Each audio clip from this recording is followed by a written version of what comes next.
Chers téléspectateurs, bonjour pour ce nouveau numéro de l'émission Nos chers vivants, la 5e émission consacrée à Louis de Funès, un grand seigneur. Il avait tourné d'ailleurs un film avec Georges Lautner, Les bons vivants, dont le 3e sketch s'intitulait Un grand seigneur, dialogué par Michel Audiard. Eh bien, nous allons tout de suite, parce qu'il est question de Louis de Funès, commencer par regarder le film de Jean Giraud, Jo, où on reconnaîtra Bernard Blier ainsi que Guy Tréjean, Jo, 1971. Bon alors, excuse-moi, il faut que... Ah non, pardon, excuse-moi, non mais je compris. Non mais justement j'ai affaire. Dis-moi, qu'est-ce que tu penses de l'histoire de Monsieur Jo? Je pense que c'est une banalité, et en plus que c'est fait divers, comme on peut en lire tous les jours, voilà. Alors ça je ne crois pas, sinon l'inspecteur Ducrot ne serait pas sur le coup. L'inspecteur Ducrot, c'est pas un ténor, hein, c'est pas un ténor. Qui, Ducrot? Bah il arrête tous les coupables. Ducrot, c'est une musculature, voilà. Il a de ça, puis là, ça... rien. Non mais Ducrot, c'est un type remarquable. Enfin, moi je le connais mieux que toi. Nous sommes allés à l'école ensemble, et on se tutoie avec Ducrot. Moi je lui dis tu, moi. Salut Antoine, comment vas-tu? Monsieur l'inspecteur, on ne nous attendait pas. Et qu'est-ce qui se passe, on ne se tutoie plus? Mais si. Eh ben alors?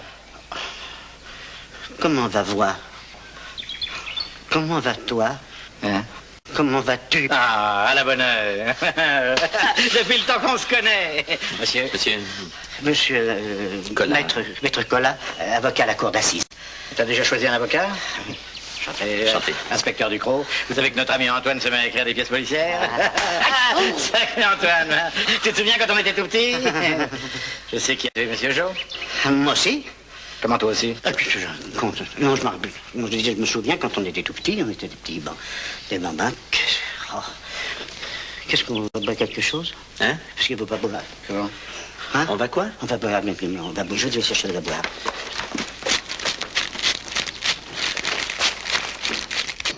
Voilà, alors évidemment vous aurez reconnu donc Louis de Funès, Guy Tréjean et Bernard Blier. Louis de Funès avait retrouvé Bernard Blier puisqu'il avait joué avec lui dans le film Le Grand Restaurant de Jacques Bénard et que Louis de Funès avait lui-même d'ailleurs co-réalisé. Et c'est un film d'ailleurs qui fait peu parler de lui dans la filmographie de Louis de Funès, peut-être un peu injustement. C'est un film d'une certaine façon un peu théâtrale, comédie policière un peu singulière, et sans doute le public et peut-être les critiques ont-ils été désarçonnés par ce film. Alors je reçois Nicolas Gauthier, qui est journaliste et critique de cinéma à Boulevard Voltaire, le site internet dirigé par Dominique Jamet et Emmanuel Duverger.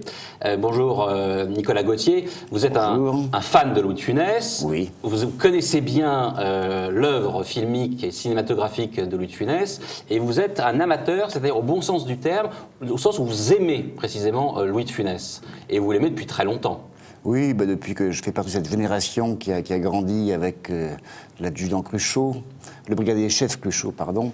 Et c'est quelque chose qui est assez frappant dans l'œuvre de Louis de Funès, et je ne pense pas qu'il y ait beaucoup de comiques du cinéma français qui réussissent ce tour de force de faire cohabiter les générations. Moi, je me souviens avoir revu les aventures de Rabbi Jacob avec ma grand-mère, mon père, moi, ma femme et les enfants.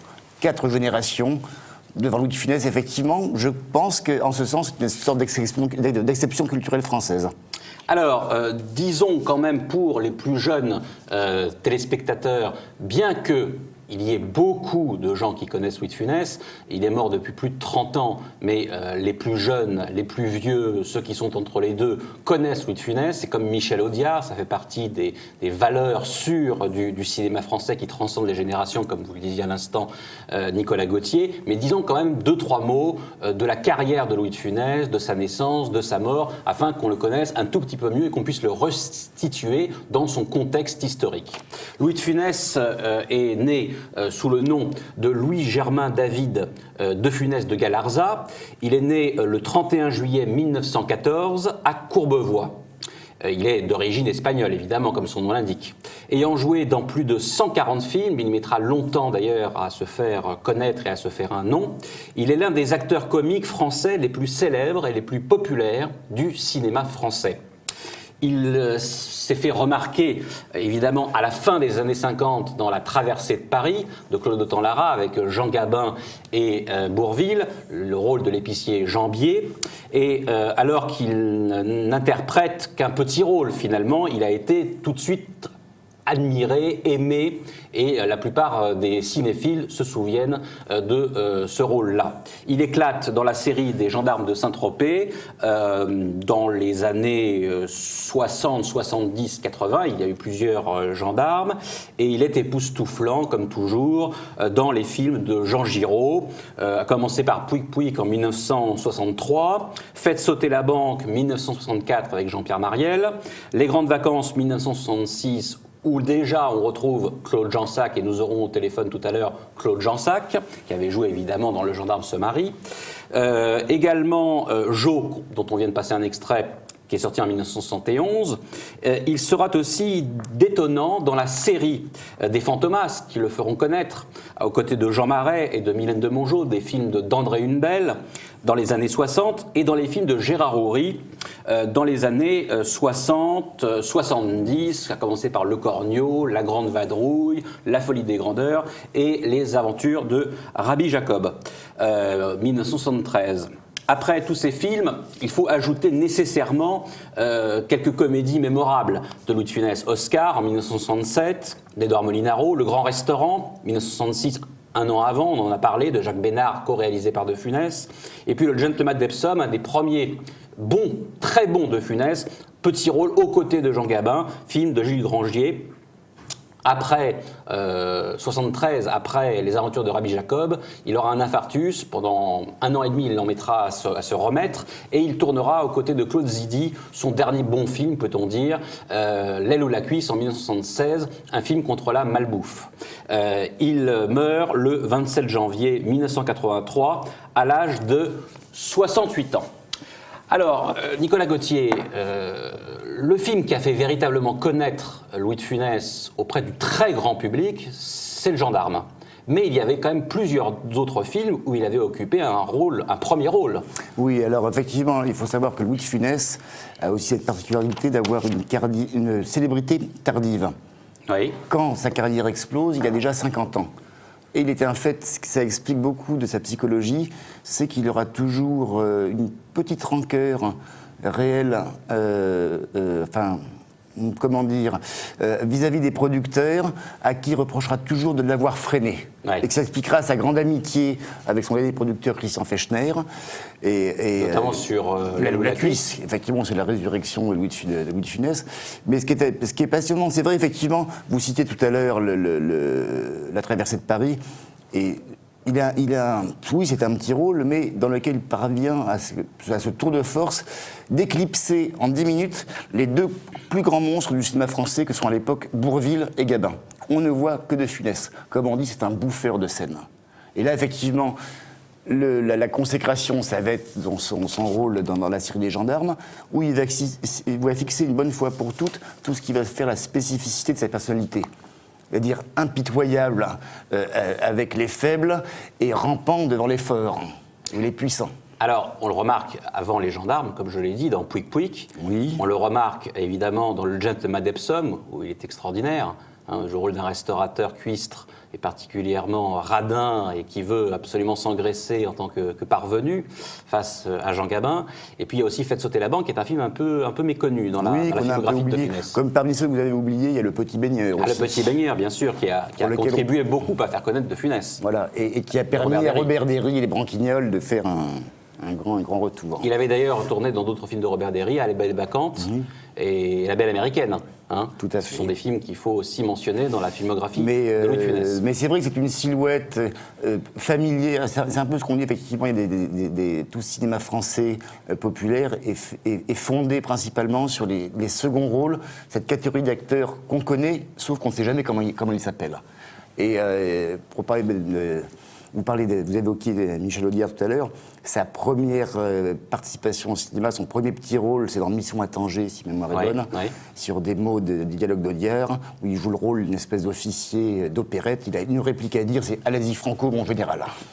Film également d'André Hunebelle, avec qui il tournera Le Capitaine Fracasse, mais aussi Les Trois Fantomas. Louis de Funès, c'est qu'il est l'homme des grandes fidélités. Fidélité à Jean Giraud, qui n'est pas... On va dire, c'est pas le Francis Ford Coppola français, loin s'en faut. Mais c'est ce qu'on appelle les artisans honnêtes, comme André Hunebelle, et il sera toujours fidèle à ces gens-là. Alors, Le Gendarme de Saint-Tropez, c'est 1964. On y retrouve Michel Galabru, Jean Lefebvre, Christian Marin, Michel Modo, Guy Grosso. On connaît évidemment toute cette pléiade d'acteurs. Il en fera plusieurs d'autres après. Qu'est-ce qui a fait, à votre avis, que Le Gendarme de Saint-Tropez a propulsé Louis de Funès vraiment au devant de la scène et a contribué à le faire largement connaître du grand public? Parce que j'en reviens un petit peu à ce qu'on a évoqué tout à l'heure, c'est la personnalité de Louis de Funès. Il a ce génie de montrer le français, non pas tel qu'il est, mais tel qu'on aimerait bien le détester. C'est quelqu'un, effectivement, Charlie Chaplin, qu'il faut savoir, a voulu faire tourner Louis de Funès, comme Woody Allen aussi, et ces deux grands personnages, des grands messieurs du 7e art, ils disaient, en France, vous avez le meilleur acteur comique, et vous lui chipotez sa renommée. C'est vrai qu'il y aura toujours des rapports très tendus avec la critique, où on dit oui, c'est toujours « Ah, il est pas mal dans des mauvais films », ce qui est un peu expéditif comme jugement, quoi. Mais effectivement, le Cruchot, effectivement, oui, il nous montre un petit peu comme on est au fond de nous, quoi. On a surtout dit que Louis de Funès était un meilleur acteur que ses films. Oui. Et que c'est les réalisateurs qui l'ont utilisé. Mais on ne peut pas savoir, en réalité, s'il y aurait eu de meilleurs metteurs en scène qui auraient pu utiliser Louis de Funès à l'écran. Je ne veux pas taper sur les confrères, mais enfin, bon, tout ça, c'est des raccourcis de journalistes. Dire que Gérard Houry n'est pas un grand cinéaste, effectivement, c'est allé peut-être un peu vite en besogne. Que Giraud, oui, ce ne soit pas, effectivement, Orson Welles, on en convient, mais ça reste un artisan quand même très très solide. Et puis il faut dire qu'il y a aussi des metteurs en scène qui ont eu l'habileté et l'adresse de laisser Louis de Funès inventer. C'est-à-dire que s'ils avaient été peut-être trop opérationnels et trop directifs, ils n'auraient pas pu laisser Louis de Funès inventer des scènes, inventer des mimiques, inventer des rôles qui sont à sa mesure et qui sont tout à fait talentueux, audacieux et originaux. Alors ça, c'est d'autant plus vrai qu'en plus, Louis de Funès, qui avait la réputation d'être parfois un peu pénible sur les tournages, c'est parce que déjà, c'est un grand perfectionniste et un grand angoissé, comme souvent les perfectionnistes. Donc, chaque fois qu'il avait une scène à tourner, il essayait voir est-ce que tel effet fonctionnera mieux, est-ce que si on change 2 mots, ça sera encore plus drôle. Et ce qui fait que Gérard Houry disait, effectivement, un très bon livre de Bertrand Dical, Louis de Funès, Grimace et gloire, et chaque scène prenait 10 fois plus de temps que prévu parce que de Funès avait une nouvelle idée toutes les 2 minutes. Oui, il faisait même 15-20 prises parfois. Voilà. Et Gérard Houry dit, bon, ça cadre, j'achète. Là, non, là, Louis, je n'achète pas, quoi. Mais effectivement... oui, Il valait mieux finalement avoir un metteur en scène pas trop directif qui lui permettait d'avoir une grande liberté plutôt que d'avoir un metteur en scène trop directif qui l'aurait empêché, qui l'aurait frustré. Tout à fait, d'autant plus même effectivement la série des Gendarmes, on dit sont des films de Jean Giraud, mais ce sont aussi des films de Louis de Funès. Oui. Et lequel plus il a gagné en notoriété et en puissance dans le cinéma français, va se mêler des castings, des scénarios, des dialogues. Et Jean Giraud le laissera faire. Alors il va y avoir quand même 6 gendarmes, pas que des bons, disons-le. Le gendarme de Saint-Tropez est très bien, le gendarme Marie est parfait, les autres sont dispensables, comme on dit. Et on y retrouve Michel Galabru, qu'on retrouvera dans d'autres films de Jean Giraud, dont L'Avare, à la fin de la carrière de Louis de Funès. Le Petit Baigneur aussi. Le Petit Baigneur. Et il y a donc de nombreux films où Galabru interprète des rôles autour de Louis de Funès. Et ils étaient amis tous les deux dans la vie. Ils étaient amis. Parce que tous les deux ont une carrière assez tardive. Ils ont joué, Michel Galabru disait un jour, oui, j'ai tourné tellement de navets que ma carrière ressemble parfois à un potager, mais c'est aussi un acteur quand même, qui a été couronné par un César. Pour le jeu assassin de Bertrand Tavernier en 1975. Tout à fait. Et est un acteur absolument remarquable, mais qui a aussi fait des films de bidas, comme c'était la mode à une époque. Mais bon, il faut bien payer les factures. Alors bien sûr... Michel Galabru nous dit tout ça dans un entretien qu'il a bien voulu nous donner, où il nous parle de son ami Louis de Funès et où il nous reçoit chez lui pour évoquer cette amitié, évoquer certains tournages et faire part de sa mélancolie, de sa tristesse, puisqu'il pense encore aujourd'hui à Louis et qu'il est peut-être même un peu révolté contre la mort subite de Louis de Funès et même à certains égards révolté contre Dieu. Bonjour Michel Galabru. Bonjour. Merci une fois encore de répondre présent à TV Liberté. Petite question intéressante pour nos téléspectateurs. Vous avez tourné beaucoup avec Louis de Funès, vous avez souvent témoigné sur Louis de Funès. Vous avez tourné évidemment Les 6 gendarmes, plus des films comme Jo ou L'Avare, toujours de Jean Giraud d'ailleurs. Souvent, certains acteurs comme Claude Rich, Jean Lefebvre, ou d'autres encore, ont été un peu agacés par Louis de Funès sur certains tournages. Or vous avez toujours dit du bien de Louis de Funès et vous êtes toujours très bien entendu avec lui. Qu'est-ce qui explique que vous soyez aussi bien entendu sur autant de tournages avec lui alors que d'autres personnes ont été beaucoup plus embêtées? Monsieur, c'est une question de caractère. Il y a des gens qui ont un caractère difficile, c'est tout. C'était pas Louis de Funès qui avait un caractère difficile? De Funès, c'était comme tout le monde comme il était. Il était de Funès, c'est tout. Il y en a qui aimaient, il y en a qui n'aimaient pas, ça c'est la vie. Hein. Molinaro dit que sur Oscar ou sur Hibernatus, il a eu beaucoup de mal avec Louis de Funès parce qu'il ne riait pas derrière la caméra et que de Funès aimait qu'on rie, comme Gérard Horry le faisait par exemple, ou Jean Giraud ou d'autres metteurs en scène. Est-ce que ça peut expliquer les difficultés de Funès avec certains metteurs en scène? Et au contraire, vous étiez probablement un bon public pour lui. Vous lui donniez la réplique et vous étiez content de le faire, il le sentait. Probablement, j'en sais rien, comme se comportaient les autres, j'étais pas là. Pour moi, j'ai un caractère à comprendre des gens. Moi, je ne me prends pas pour Molière, et par conséquent, je suis indulgent, mais vous avez défaut, admiratif. J'essaye d'être humain, sinon les rapports sont difficiles. Il faut comprendre les gens, il faut les aimer, sinon on ne peut pas travailler. Il y en a, le faible, il est mort, le pauvre. Vous vous adaptez? Moi, je m'adapte, oui. Moi, j'ai un bon caractère en principe. Hein. Et vous avez joué beaucoup de Molière, et Louis de Funès aussi, et notamment dans l'Avare.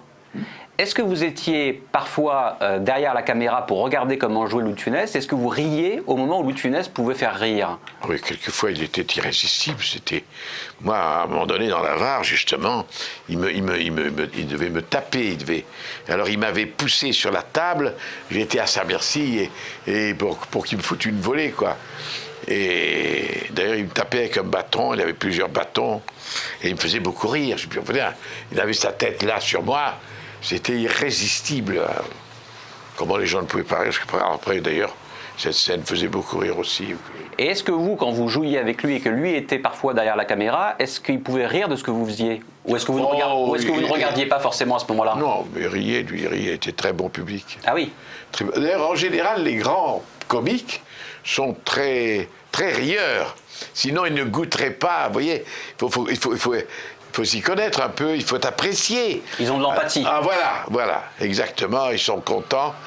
Même si après, ils ont des remarques à faire, sur le moment, ils rient, ils sont très agréables, oui. Alors, Louis de Funès, évidemment, aujourd'hui, il est reconnu comme Michel Audiard, mais il a mis beaucoup de temps à être reconnu par, non pas le public qui a toujours aimé de Funès, mais les critiques qui lui sont tombés dessus à une époque, comme sur vous, comme sur les comiques français en général, et que n'a pas subi Louis de Funès dans les colonnes de certains journaux, alors qu'aujourd'hui, les mêmes journaux, et peut-être quand même d'autres journalistes, lui rendent hommage.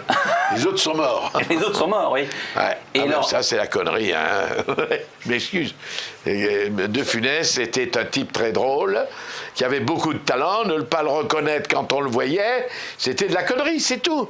Or, le rire est mal vu. Le rire est mal vu par tout le monde. D'ailleurs, je crois que c'est La Bruyère qui disait ça à son époque, XVIIe siècle. Ah, vous avez fait rire ce soir. Eh bien, c'est pas vous qui avez gagné la partie. On ne se souviendra pas de vous, on vous méprise. Ils ont ri. Vous étiez drôle, mais ça, pour eux, c'est petit. Pour eux, c'est pas l'intelligence. Vous n'avez pas brillé. Lui, là, dans le coin, là, qui a dit que 2 ou 3 phrases, lui, il est très intelligent, lui. Il n'a rien dit, on ne peut pas savoir s'il est intelligent. Voilà, c'est très mal vu. Parce que pour certains critiques un peu prétentieux, il y a le rire qui est... Le rire est méprisable. Et qui est explicite, alors que le fait de se taire engendrerait je sais quel mystère. Mais le mystère, s'il dit rien, c'est qu'il est intelligent. Et parfois le mystère, ça renvoie au néant. En dessous, il n'y a rien. Souvent, il n'y a rien dessous. Alors est-ce que vous croyez que ça n'a pas un peu changé ça quand même depuis une trentaine d'années? Est-ce que le rire n'est pas un peu plus reconnu? Est-ce que les comédiens ne sont pas un peu plus reconnus qu'il y a une trentaine d'années quand les critiques de cinéma faisaient la pluie et le beau temps parfois dans certains secteurs de la société? Peut-être, mais enfin, c'est humain, ça ne change pas tellement. Pourquoi le rire, on rit, on prend du plaisir sur le moment à rire, et bien beaucoup de gens, pour eux c'est anodin. Vous faites rire, donc vous êtes un bon pitre, mais ça s'arrête là. Pourtant, il est plus difficile de faire rire que de faire pleurer. Nous savons tout ça. Nous savons tout ça. mais je crois que, et notre époque n'y échappe pas, celui qui fait rire, sur le moment on l'apprécie, on lui donne une petite tape, après dire bon, t'es bien, mais c'est tout. Il n'est pas apprécié. Vous en avez souffert, vous, de ça? Souffert, c'est beaucoup dire. Non, vous avez été parfois un peu... Enfin, on était considéré... Oui, on est considéré comme un type qui est... Alors que c'est complètement contraire, voilà. C'est comme ça, on est... celui qui fait rire n'est pas apprécié. On peut lire ça, je crois, dans certains manuels de littérature, oui. Et De Funès, à qui on disait qu'il aurait pu peut-être tourner dans certains films dramatiques, pensait qu'il n'aurait jamais pu le faire et qu'il était très heureux de faire rire les gens. Est-ce que vous croyez qu'il a pu parfois souffrir de certaines attaques ad hominem? Énormément. Oui? Ah oui? Plus que vous, à la limite? Ah oui. Parce que moi, j'étais pas grande vedette, moi. Moi, je tournais le gendarme. À sa différence, vous avez tourné des rôles dramatiques. Ah oui. Ah, j'ai tout tourné. Oui, oui. De Funès n'a jamais voulu s'y hasarder. Non, mais d'ailleurs, je crois qu'il a bien fait. Oui. Ça, je crois pas que c'était un vrai dramatique, non. Mais c'était un dramatique dans la vie, parce que il souffrait de complexes, hein. Lesquels, par exemple? Il y avait la timidité maladive de Funès. Timidité maladive. Raison pour laquelle il voulait que les metteurs en scène rient derrière la caméra pour le rassurer. Il voulait que les gens soient... Il voulait des copains à lui. De Funès m'a téléphoné à 7h du matin. Moi, je ne suis pas du matin. Et puis, qu'est-ce que tu veux, Louis? Qu'est-ce que tu veux? Il faut que tu viennes tourner avec moi. Mais Louis, je ne suis pas engagé. Je ne peux pas venir. Ah! Tu n'es pas engagé. Mais tu vas voir si tu n'es pas engagé. Moi, il me faut quelqu'un en face de moi. Merde, pas. Bon, moi, j'étais ensommeillé. Mais puis, il m'a fait faire une chose que je n'aurais pas dû faire. Mais voilà, tu vas téléphoner à Molinaro. Bon, Molinaro, il ne m'aimait pas beaucoup. Ah merde, j'ai téléphoné, alors là, il m'a mis dans la merde, parce que Molinaro, quoi, qu'est-ce que c'est? Mais un rôle, mais il n'y a rien. Qu'est-ce que je sais, peut-être un jour, dans 2 mois, mais il ne m'aimait pas. Alors j'ai dit, qu'est-ce que tu veux, Louis? Il m'a dit qu'il avait un truc. Ah oui, mais tu en auras d'autres films. Alors que je ne vais pas. Il était illogique. Un moment de panique. Après, mais tu en auras d'autres films, il m'a dit. Mais Paul, j'ai rien demandé. Voilà. Il voulait que vous le secouriez. Bah. Et finalement, Molinaro ne vous a pas engagé. Non, non.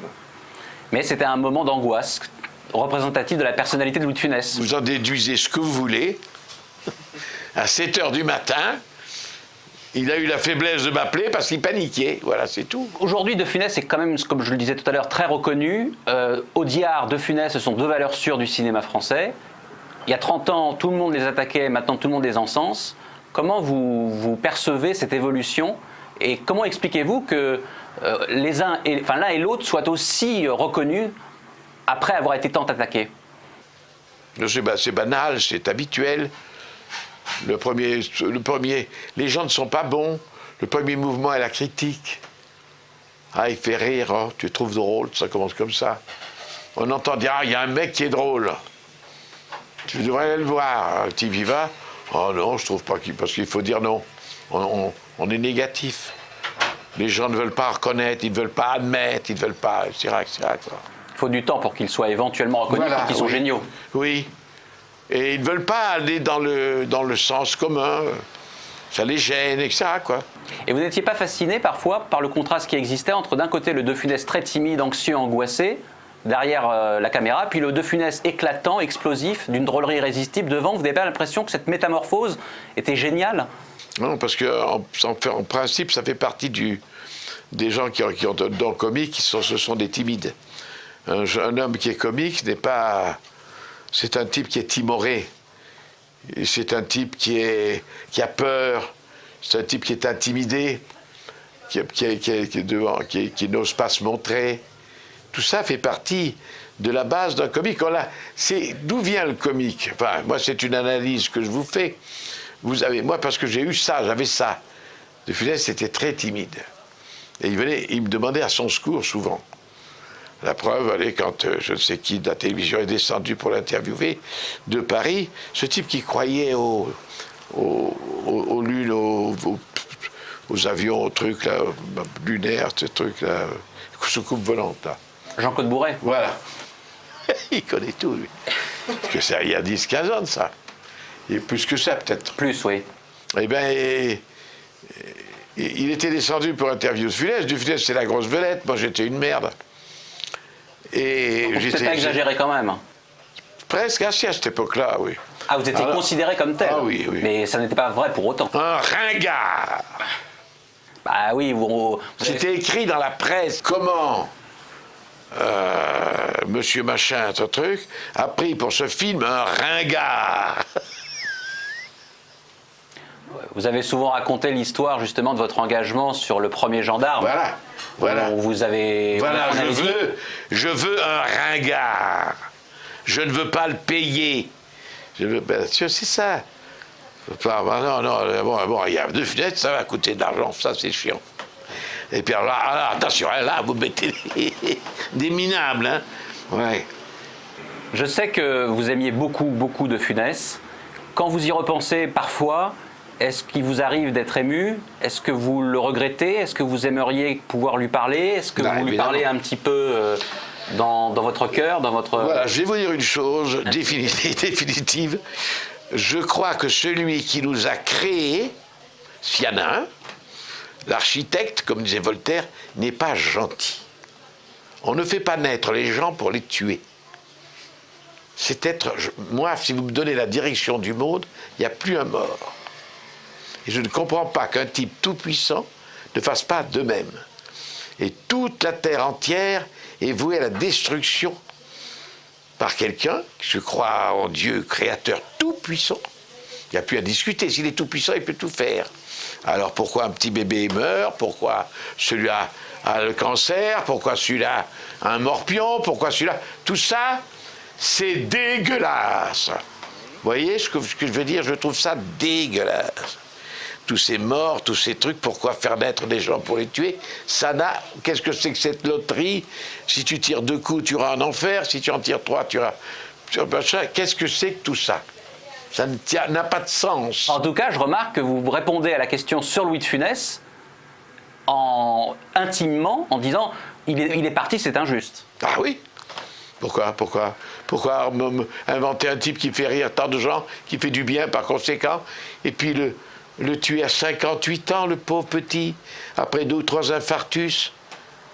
Vous croyez que c'est gentil? Il était très gentil, de Funès. C'est un homme, là. Et d'ailleurs, il croyait en Dieu. Il était très catholique. Et ben voilà, comme ça, il a été renseigné.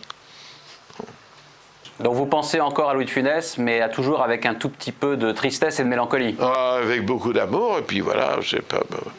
De Funès, 58 ans ou 59 ans, s'en fout du monde. Se fout du monde, pourquoi? Qu'est-ce qu'il a fait de méchant, si méchant que ça? Il n'y a rien qui mérite ça, rien.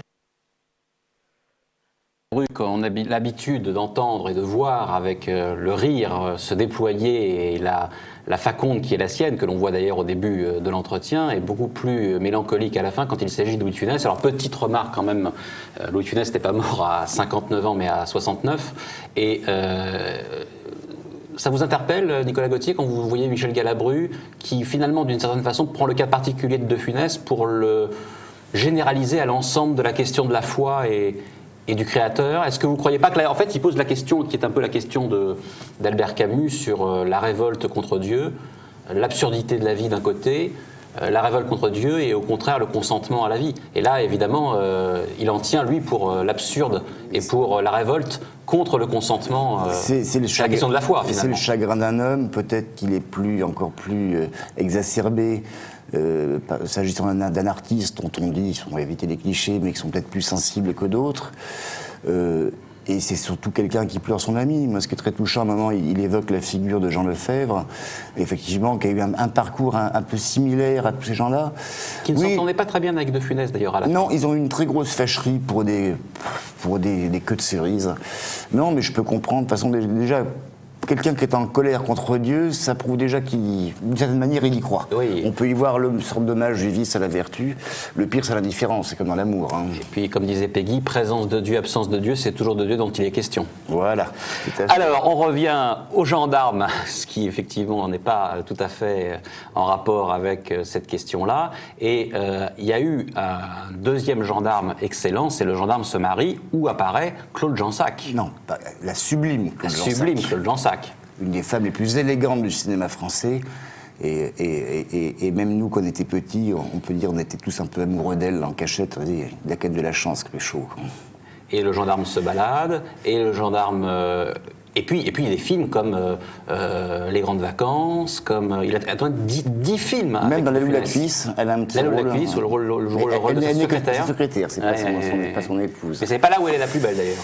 Non, parce qu'elle est de Louis de Funès, comme toujours, voulait qu'elle soit là, parce que j'imagine que ça devait le rassurer. Mais en même temps, Claude Zidi ne voulait pas qu'elle ressemble trop à Claude Jansac. Mais je pense qu'elle est...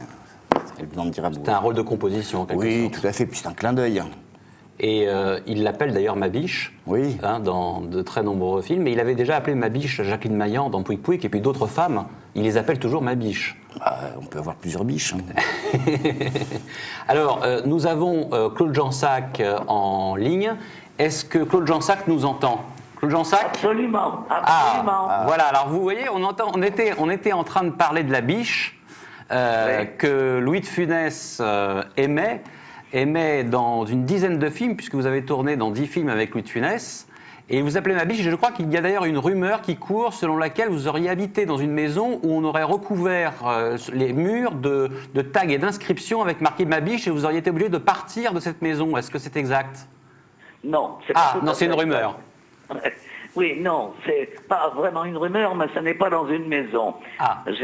C'est quand je promenais mon chien, quand j'habitais Neuilly, il y avait beaucoup devant l'immeuble où j'habitais, et il y avait des bancs vert foncé. Ouais. Et j'avais trouvé écrit ma biche sur ces bancs.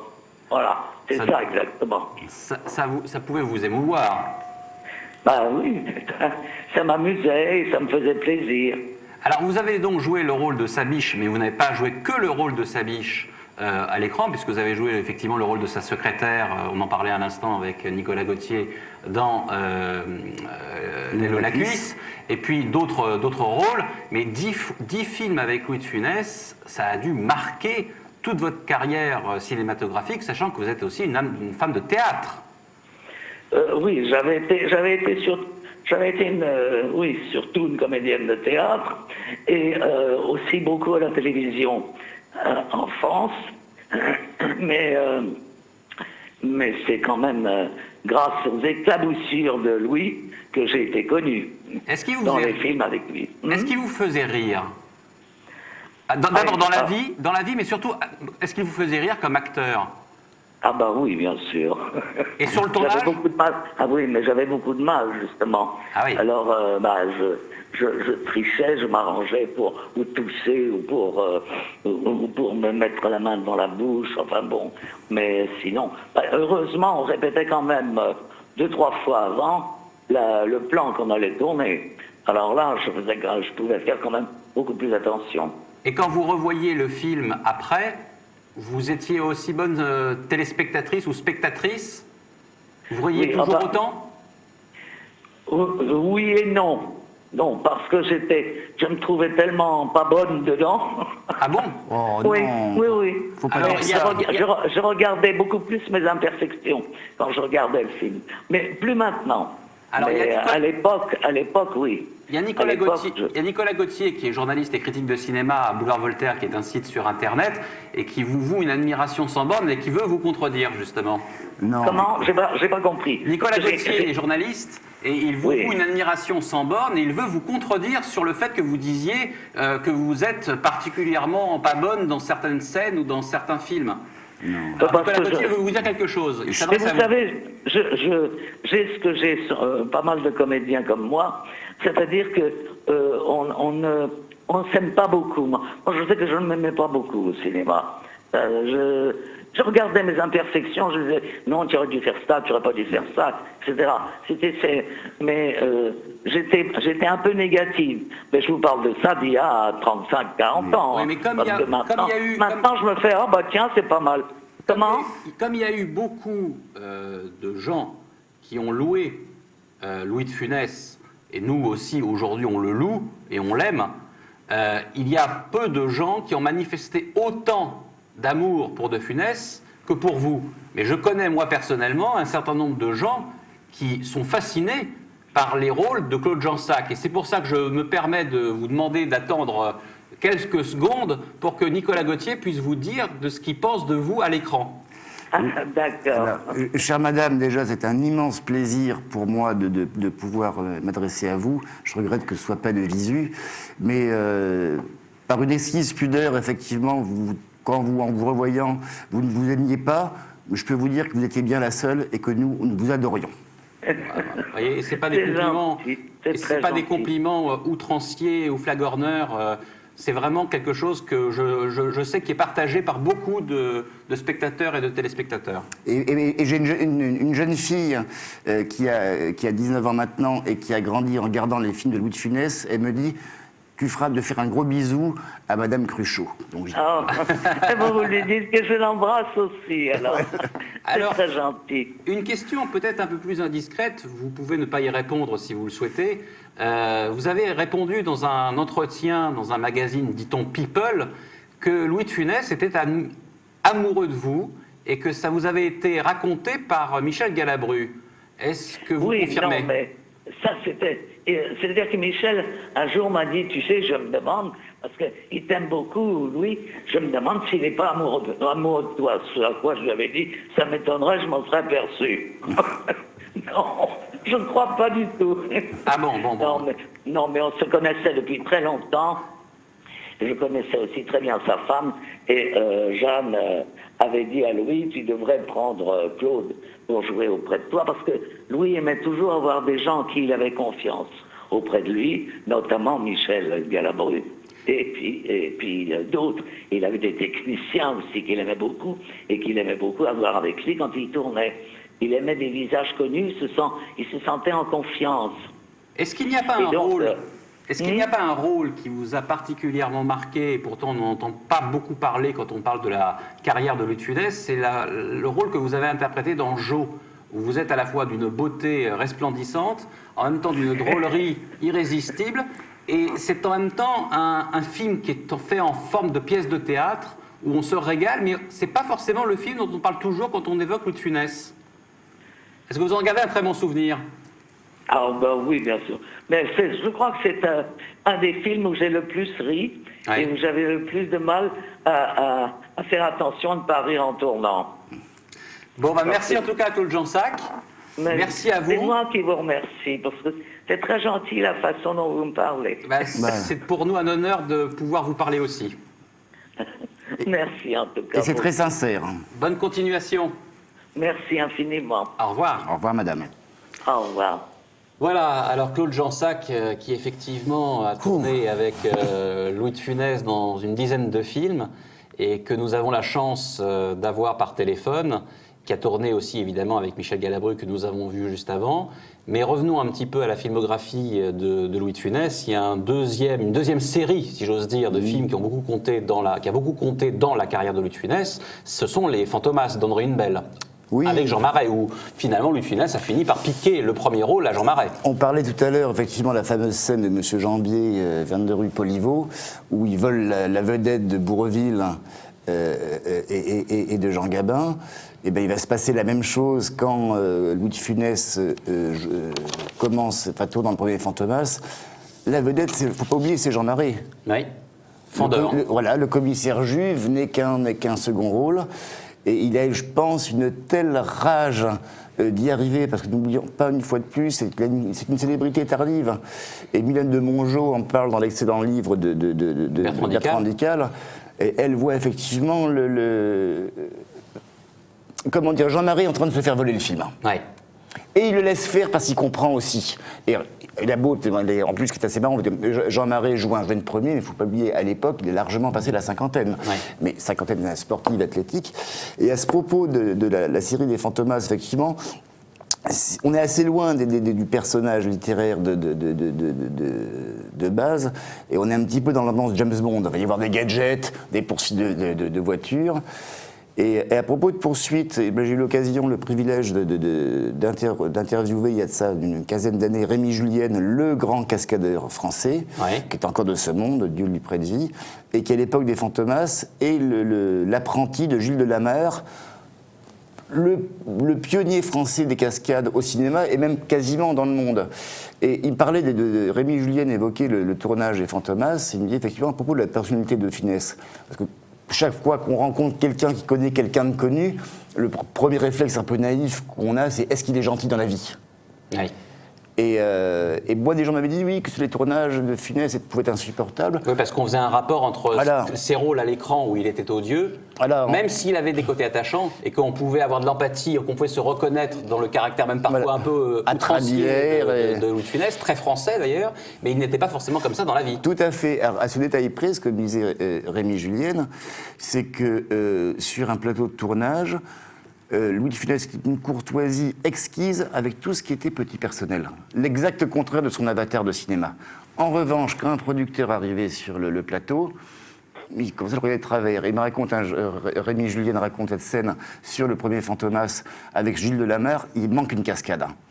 Il y a un homme de la production qui est là, dit mais tout ça, ça coûte du temps, donc c'est de l'argent, vous ne pourriez pas faire votre boulot, bande d'incapables. Et là, Louis de Funès entre dans une colère noire, en lui disant, ne te rends pas compte, ces gens-là, ils risquent leur vie pour ton film. Toi, qu'est-ce que tu risques de perdre de l'argent ? Et il exigeait de ce type de la production qui présente ses excuses à Rémi Julienne et à Gilles de la Mare. Et Louis de Funès ne se trompait pas, parce que quelques années après, Gilles de la Mare, qui va travailler encore avec Louis de Funès sur la Grande Vadrouille, mourra malheureusement dans une cascade. Et depuis, c'est Rémi Julienne et son fils, je crois qu'il s'appelle Didier, qui ont repris le flambeau familial. Un véritable aristocrate qu'il était, c'est-à-dire gentil avec les faibles, voilà, et dur, en revanche, avec les producteurs, avec les gens d'argent, qui n'étaient pas forcément toujours commodes. Voilà. En revanche, il y a une chose qu'il ne supportait pas, parce que c'est un professionnel, mais quelqu'un qui arrivait en retard sur le plateau, un acteur qui, même s'il n'avait que 2 répliques à dire, ne connaissait pas son texte, là, il n'aimait pas. En tout cas, dans le deuxième opus de Fantomas, Fantomas se déchaîne, puis il y aura après Fantomas contre Scotland Yard. On voit bien que Louis de Funès est très en forme et très à son aise, et il y aura même sur l'affiche son nom qui apparaîtra en plus gros que celui de Jean Marais. Donc c'est dire si le premier Fantomas a beaucoup compté pour la rivalité en quelque sorte entre Jean Marais et Louis de Funès, et Louis de Funès a fini par l'emporter. Et on va regarder justement un extrait de Fantomas où on va voir la confrontation Marais de Funès, et vous allez comprendre pourquoi Louis de Funès a peut-être emporté la partie sur Jean Marais. Et juste une toute petite chose, si je peux me permettre. Oui. Jean Marais, qui était aussi un grand seigneur, a laissé faire. Oui. Son heure de gloire, il l'avait eu, il laissait la place. Il ne l'a pas toujours très bien pris quand même. Hein. Non. Mais si quand même. Ce pâté de campagne, c'est une pure merveille. Regarde. Non, tu boiras et tu mangeras quand tu auras parlé. 48 heures de diète. N'a jamais tué personne, monsieur le commissaire. De plus, c'est excellent pour la santé. Allons, un bon mouvement parle. Mais voilà 2 jours que vous me posez les mêmes questions. Je vous ai dit tout ce que je savais. Moi, je ne peux plus. Ça va, non. C'est très mauvais pour les nerfs, monsieur le commissaire Leblanc. Ça suffit. Tiens, tu vas voir. Dis donc, ton article, il était faux, hein? Mais c'est exact, il était faux. Tu prétends qu'il était faux maintenant que tout le monde croit qu'il était vrai? Ben, c'est pourtant vrai. Mais qu'est-ce qui est vrai, que tout le monde croit qu'il était vrai? Mais non, c'est pourtant vrai qu'il était faux. C'est pourtant vrai qu'il était faux. Oui, enfin bon, alors, admettons ce mensonge. Alors, pourquoi Fantomas t'aurait-il fait enlever cette nuit si tu avais menti? Mais justement, parce que j'avais menti. Tu mens. Il ment. Est-ce que vous m'avez accusé de mentir quand je disais que j'avais menti ou d'avoir menti quand je disais... Oh non, ça suffit, tais-toi. Non, écoute. Je ne te permets pas de me vouvoyer. Enfin, je ne me permets pas de me tutoyer. Ça suffit, hein. Ça suffit, là. Écoutez, visiblement cet homme est épuisé, il ne peut plus suivre un raisonnement logique, alors nous reprendrons cet interrogatoire demain matin. Alors messieurs, ramenez-le dans sa cellule. Voilà, alors on était en train de rire avec Nicolas Gauthier parce que là, effectivement, on a un De Funès pétaradant et qui ne joue pas d'ailleurs contrairement à ce qu'on aurait pu croire à ce que je disais avant, par rapport à ce que je disais avant, il ne joue pas contre Jean Marais, il joue avec Jean Marais, mais il est tellement prodigieux qu'effectivement, il transcende Jean Marais. Il n'y a rien à faire, si j'ose dire. Mais il a quand même volé la scène. Hein. Ouais, il a quand même volé la scène. Alors, évidemment, il y a 4 films qu'on ne peut pas ne pas citer dans la filmographie de Louis de Funès. Ce sont les films de Gérard Houry, Oui. Le Cornio, La Grande Vadrouille, La Folie des Grandeurs et Les Aventures de Rabbi Jacob. Tout à fait. Sur La Folie des Grandeurs, il interprète le rôle de Don Salluste, qui dit à un moment... il faut être... les riches sont faits pour être très riches, les pauvres pour être très pauvres. Voilà. Et en l'occurrence, il n'était pas cela précisément dans la vie. Il n'était pas même l'avare qu'il a pu être plus tard. Il était au contraire quelqu'un qui n'était pas dispendieux, mais qui était un gentilhomme et qui pouvait, le cas échéant, montrer l'aristocratisme qui était le sien. J'en parle parce que Louis de Funès, aristocrate espagnol, a été catholique de tradition, royaliste, il allait à la chapelle expiatoire le 21 janvier pour se recueillir, et il était aussi un grand lecteur des Morticoles de Léon Daudet. C'était un homme réactionnaire au bon sens du terme, un anti-moderne, qui cultivait les valeurs traditionnelles et qui a toujours été réfractaire à l'idéologie dominante. Et on le voit très bien dans les films de Jean Giraud. Mais dans les films de Gérard Houry, ce sera un petit peu différent. Dans les 4 films que j'ai cités, quel est celui, pour vous, où il est le meilleur? C'est difficile, hein, parce que c'est subjectif, évidemment. Il est le meilleur dans La Grande Vadrouille et dans Rabbi Jacob, parce qu'il y a 2 scènes, et c'est rare, parce que De Funès c'est dans le rire, il y a 2 scènes très émouvantes. Dans La Grande Vadrouille, il est en bicyclette avec Bourvil, et il manque de se faire attraper par une patrouille allemande, et c'est Bourvil qui met De Funès à l'abri, qui le sauve. Oui. Et là, il lui dit « merci ». Et dans ce merci, il y a quelque chose d'extraordinaire, de sincérité. Et d'humain, et qui rattrape toutes les horreurs de Stanislas Lefort, qui est un insupportable bonhomme.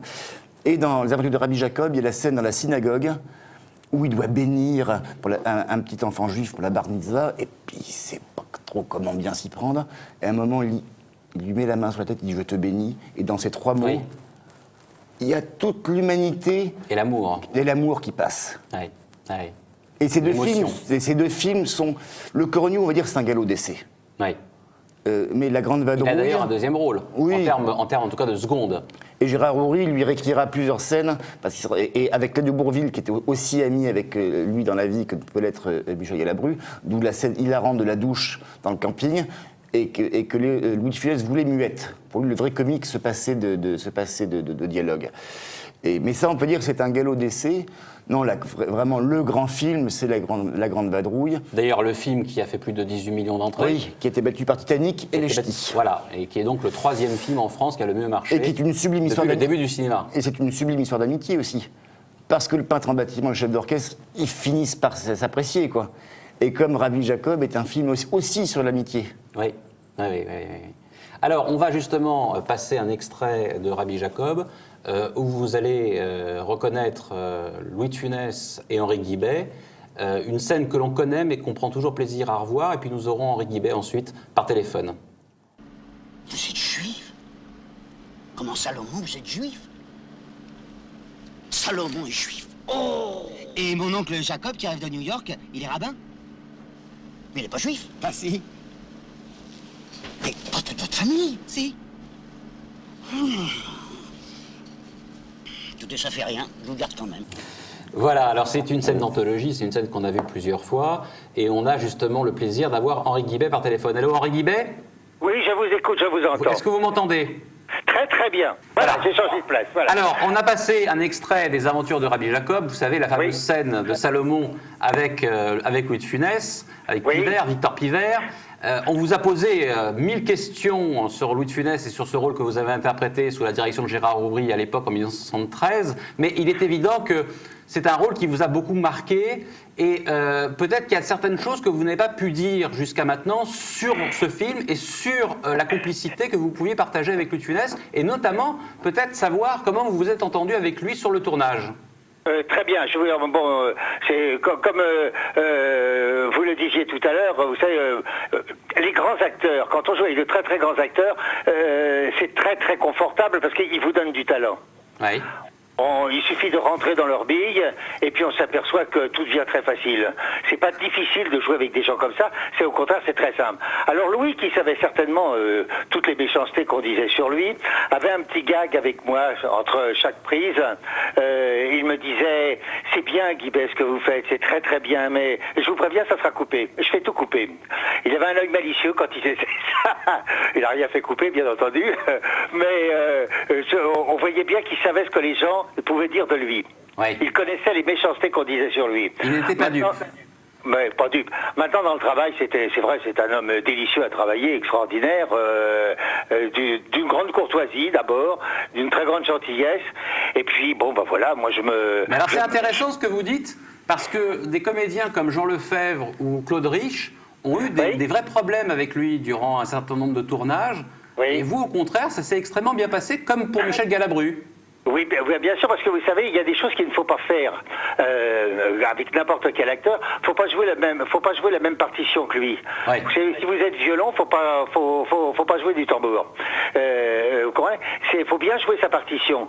Et là, avec Louis, il faut bien savoir la place qu'on a. Des gens comme Michel, comme Galabru, ça lui est très simple parce que Michel peut se mettre à n'importe quel stade. Il a un éventail tellement vaste. Et là, il faut bien ouvrir son éventail et voir dans quelle catégorie on est. Il y a une clé, chacun a sa clé et il faut bien rentrer dedans parce que c'est la seule façon que la scène fonctionne. Oui. Vous voyez, il y a des acteurs qui cherchent c'est vrai, il y a des acteurs qui jouent en réfléchissant, en pensant à leur carrière, mais il faut d'abord penser à la scène, il faut d'abord penser au film ou à la pièce que l'on joue. C'est ça le plus important. Et c'est là où on s'en sort le mieux. Est-ce que vous vous êtes rendu compte au moment du tournage que vous tourniez une comédie sensationnelle avec De Funès qui allait battre des records d'entrée et que vous étiez probablement dans un film assez exceptionnel? Ou pas du tout? On le sait pas. Ouais. On le sait pas parce que en tournant, je voyais, si vous aimez mieux, la puissance du film. C'est-à-dire dire que, vous voyez, il y avait les moyens. C'était pas un truc on bricolait pas. Hein. Mais je ne voyais pas. Je voyais qu'il y avait des très belles scènes. C'est pas mal. Mais par exemple, la fameuse scène que vous avez passée, Salomon, vous êtes juste. Je ne savais pas que ça allait devenir une scène d'anthologie. Ouais, je ne m'imaginais pas. C'était une très belle scène. En plus de ça, le paradoxe, c'est que lorsque j'ai été voir Houry la première fois dans son bureau, la première question que Gérard m'a posée, il m'a dit « Excusez-moi Henri de vous poser cette question, mais est-ce que vous êtes juif ?» Et moi, la croyant avoir de l'humour juif, je lui ai dit « Non, mais ça peut s'arranger très vite, c'est le rôle est conséquent. » Ça ne l'a pas du tout fait rire. Et puis ça l'a pas fait rire, vous voyez. Ah, et oui. donc bon, mais c'est comme ça. Mais il était déjà dans son film. Et cette scène, vous savez, quand j'étais jeune enfant, que je voyais ce film drôle de drame, la fameuse scène bizarre, vous avez bizarre comme c'est bizarre, entre Jouvet et Michel Simon. Oui. Moi qui rêvais déjà de devenir acteur, je me dirais avoir une scène comme ça une fois dans un film, ça doit être formidable. Bon, le hasard a voulu que j'ai une scène comme ça, c'est-à-dire qui marque autant. Mais sur le moment, non. Sur le moment, j'étais tellement content de tourner avec De Funès, et puis avec la distribution qu'il y avait des gens que j'admirais, Suzy Delair, Dalio, des gens que j'aimais beaucoup, Giraud, qui est un très très bon comédien, que ça me plaisait d'être avec des gens comme ça. Alors je pense pas à l'après. Oui, alors est-ce qu'à l'époque où le film est sorti, il y a eu certaines polémiques et est-ce que vous avez été témoin vous-même de ces polémiques et comment avez-vous ressenti le message du film en tant que tel? C'est après, longtemps après, parce qu'un jour on m'a traité de youpin. Ah oui. Et là, je dois dire que j'ai eu envie de mettre ma main dans la figure du monsieur qui disait ça. Et puis, brusquement, ça m'a rendu très fier. Je me suis dit, merde, s'il y a cru, c'est que j'étais bien. Ouais, alors, voyez-vous, mais c'est vrai, après, je l'ai ressenti. J'ai ressenti des gens qui n'ont pas apprécié le film. Tout du moins que ça a gêné dans leurs idées. Voilà. Et certaines personnes, entre autres, qui... Mais Louis de Funès lui-même avait dit que ce rôle lui avait remis un peu les idées à l'endroit et qu'il avait peut-être un certain antisémitisme rentré, intériorisé, qui existait et qu'il avait essayé de réguler grâce à ce rôle-là, tout en ayant encore probablement quelques scories antisémites en lui. Oui. Peut-être, oui. Il était d'une franchise c'est vrai, mais vous savez, quelque part, un rôle, ça vous éduque, hein. Ouais. Moi, je dis toujours que d'avoir fait ce métier-là pendant plus de 40 ans, ça m'a évité de payer un psychanalyste. Hein. Une bonne catharsis. D'ailleurs, que les Français ont pu faire. Ils ont pu faire leur propre psychanalyse en s'identifiant à Louis de Funès. Ouais. Maintenant, ce que je suis très étonné, c'est qu'il y a eu tellement de gens qui ont aimé ce film et les idées qu'il défendait, et que je vois certains partis politiques qui font beaucoup de pourcentage de voix en ce moment et qui, eux, défendent plutôt les idées contraires. Ah, ça peut se discuter, Henri Guibet, mais enfin, c'est un autre débat. Oui, tout à fait. Je ne m'étalerai pas là-dessus. Voilà.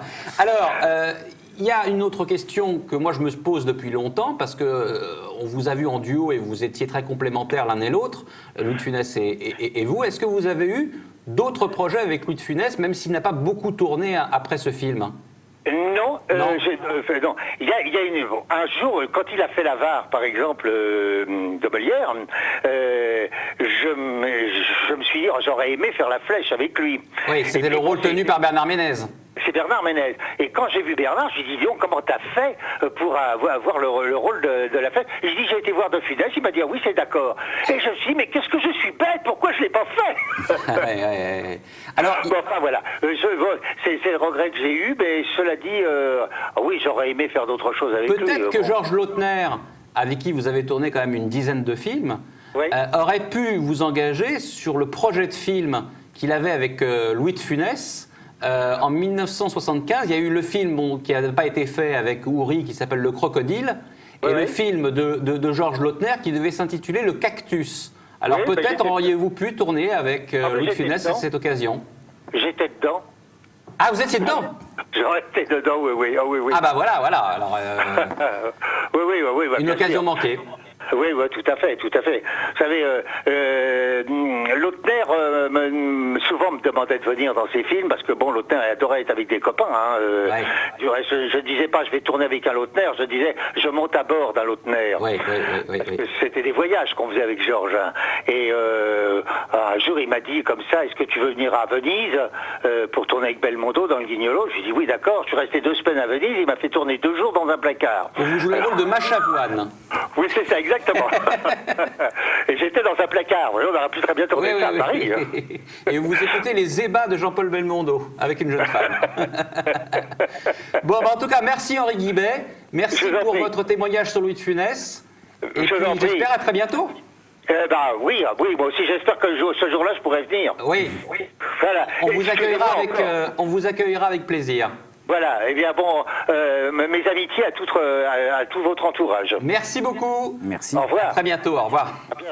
Voilà, alors les films d'Houry, ça a quand même beaucoup compté dans les années 70, les années 60 d'abord avec Le Corneau et la Grande Vadrouille, et puis la Folie des Grandeurs et les Aventures de Rabbi Jacob, c'est quand même impressionnant. C'était quand même l'époque où Louis de Funès règne en maître sur le box-office, et Gérard Houry, effectivement. Et après, Gérard Houry ne retrouvera plus cette même alchimie qu'il y a avec De Funès. Il fera encore d'autres bons films, mais que l'histoire ne retiendra pas forcément, quoi. Alors, il y a une anecdote, je crois, que vous voulez nous raconter sur L'aile ou la cuisse, qui est le film qui a été fait par De Funès juste après l'infarctus qu'il a subi. Il s'en est sorti. Vous pouvez peut-être nous raconter comment ça s'est passé, parce que ça a été assez complexe comme tournage. Oui, alors moi, cette anecdote, je la tiens de Christian Fechner, que j'ai interviewé à plusieurs reprises. Et ce qui se passe après, effectivement, l'infarctus de Louis de Funès, c'est que les médecins lui disent les tournages, c'est fini, le théâtre, c'est fini, tout est fini. Et le pauvre Louis de Funès dit effectivement, alors, au début, il dit c'est bon, ça me fera des soucis en moins, puis il veut quand même refaire du cinéma. Et le problème, il faut savoir qu'un acteur comme celui-ci, de sa notoriété, et surtout quand il est fragile du cœur, il doit être assuré. Oui. Et aucune compagnie d'assurance ne veut le prendre en charge. Et c'est là où il va faire la connaissance de Christian Fechner. Et autant, comme on disait tout à l'heure... Producteur Christian Fechner, autant Louis de Funès avait une dent contre les producteurs, mais Christian Fechner est un producteur d'un genre différent. Déjà à l'époque, il est très jeune, il a 25-26 ans. Il a démarré comme prestidigitateur, le plus grand fan d'Houdini. Il vient de l'industrie du disque. C'est Oui. un musicien comme Louis de Funès qui démarre comme un pianiste de bar. Et Christian Fechner, c'est lui qui va sortir le groupe qui s'appelle Les Problèmes, qui va accompagner Antoine. Et avant que les Problèmes ne deviennent les Charlots, il faut savoir que les Problèmes ouvrent pour les Rolling Stones à Paris. Donc c'est pas n'importe qui, c'est pas n'importe quelle baluche de samedi soir qui fait ça, quoi. Et donc comme il est atypique, il s'appelait Louis de Funès. Et là où Christian Fechner, qui nous a quittés malheureusement il y a de ça 2 ou 3 ans, est aussi un grand seigneur, c'est qu'il dit bon, plus personne ne nous assurer, moi je m'en occupe. Il va voir les compagnies d'assurance, il arrive à trouver un accord avec eux, il y aura une antenne médicale en permanence sur le tournage, et Fechner dit s'il y a un problème, c'est moi qui paye. Et on avait quand même demandé à Louis de Funès de se ménager. Oui, Un petit peu. Il se ménageait. Et c'est bon, on le voit dans les Black Cuisses, déjà il était amaigri. Il en fait moins, mais il en fait encore beaucoup, quoi. Alors, il partage l'affiche avec Coluche. Oui. Au départ, c'était Pierre Richard qui devait tourner le rôle. Mais finalement, c'est Coluche, parce que Pierre Richard le refusera. Il était à l'époque très en concurrence avec De Funès, parce que Pierre Richard, dans les années 70, il faut savoir quand même que c'est le roi du box-office. Hein. Lui aussi. Et alors, Coluche tournera avec De Funès. Ils s'entendront bien alors qu'ils viennent de milieux rigoureusement antagonistes. Et d'autre part, De Funès fera tout pour que Coluche ne puisse pas être le numéro 2, mais Tout à puisse fait. être presque son égal. C'est encore Christian Fechner qui raconte l'anecdote. Au début, Louis de Funès sait qui est Coluche, mais ils viennent de 2 mondes radicalement différents. C'est la carpe et le lapin. D'un côté, comme vous dites, il y a un catholique de conviction royaliste. Et puis Coluche, c'est le stade de la gare, c'est la salopette bleue. Enfin, c'est pas le même monde. La gauche post 68 art. Donc. Oui, en Bohème. tout cas, vaguement libertaire. Ouais. Et De Funès hésite parce qu'il a peur d'être ringardisé à côté du comique montant. Et c'est Olivier De Funès, son fils, qui dit non, papa, vas-y avec Coluche, pour toi c'est extraordinaire. Et c'est là, avant même que le film soit tourné, il y a des placards publicitaires dans le film français qui est le journal de la profession. Journal des professionnels. Les professionnels. Et c'est De Funès qui dit le don de Coluche sera aussi gros que le mien. Et il fait ça aussi parce qu'il sait se comporter en grand prince, mais parce qu'à l'époque du Cornio, Bourvil avait aussi exigé que le don de Louis de Funès soit aussi grand. Belle transmission. Donc, il rend la politesse. Voilà, alors on aura essayé de parler de Louis de Funès un peu différemment de ce qu'on peut entendre et puis ce qu'on peut lire ici ou là. Il y a quand même le livre de Éric Le Goeb qui est paru sur Louis de Funès aux éditions du Alpha, que vous pouvez vous procurer. Et puis le livre que vous avez cité à plusieurs reprises, Nicolas Gauthier, de Bertrand Dical, Louis de Funès, Grimace et Gloire, aux éditions Grasset. Aux éditions Grasset. Merci, chers téléspectateurs internautes, et nous nous retrouvons le mois prochain pour une autre émission consacrée à un acteur ou à un metteur en scène. Merci. Merci.